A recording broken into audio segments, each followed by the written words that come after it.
Ahmedabad municipal કોર્પોરેશનની બેદરકારીને કારણે શહેરના તળાવોની સ્થિતિ સારી નથી।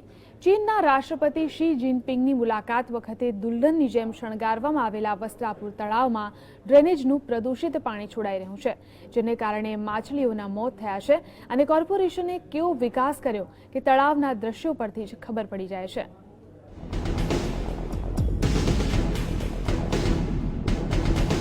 અમદાવાદ શહેરમાં આવેલું આ એ જ વસ્ત્રાપુર તળાવ છે, જેની ચીનના રાષ્ટ્રપતિ શી જિનપિંગે મુલાકાત લીધી હતી।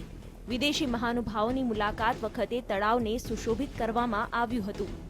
11 લાખના ખર્ચે ફુવારા લગાવવામાં આવ્યા હતા।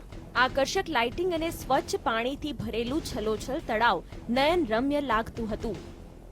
નવી વહુ 9 દિવસ તે કહેવત મુજબ પાછળથી તળાવની સ્થિતિ પહેલા જેવી થઈ ગઈ। આ તળાવમાં ડ્રેનેજનું પાણી આવી રહ્યું છે, જેથી માછલીઓના મોત થઈ રહ્યા છે। અહીં આવતા મુલાકાતીઓને દુર્ગંધનો સામનો કરવો પડી રહ્યો છે। મોર્નિંગ વોકમાં આવતા લોકો પણ અહીં આવવાનું ટાળી રહ્યા છે। શી જિનપિંગની અમદાવાદ મુલાકાત વખતે લગાવેલા ફુવારા બંધ હાલતમાં છે। પોશ વિસ્તારમાં આવેલું વસ્ત્રાપુર તળાવ તંત્રની બેદરકારીને કારણે શોભાના ગાંઠિયા જેવું બની ગયું છે।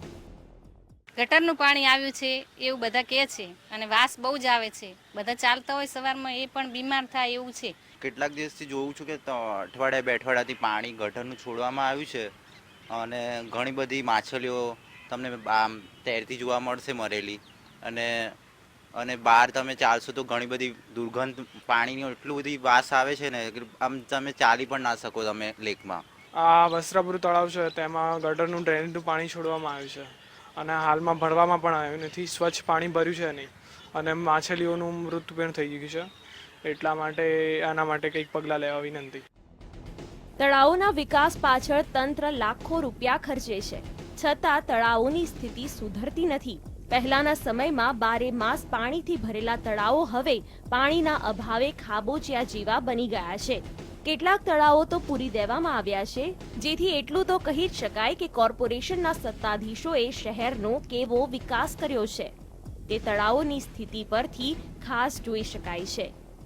કેમેરામેન કનુ ભરવાડ સાથે ઝલક અધ્યારુ, GSTV, અમદાવાદ। બીજા પણ સમાચારો જોઈશું, પણ એક બ્રેક બાદ।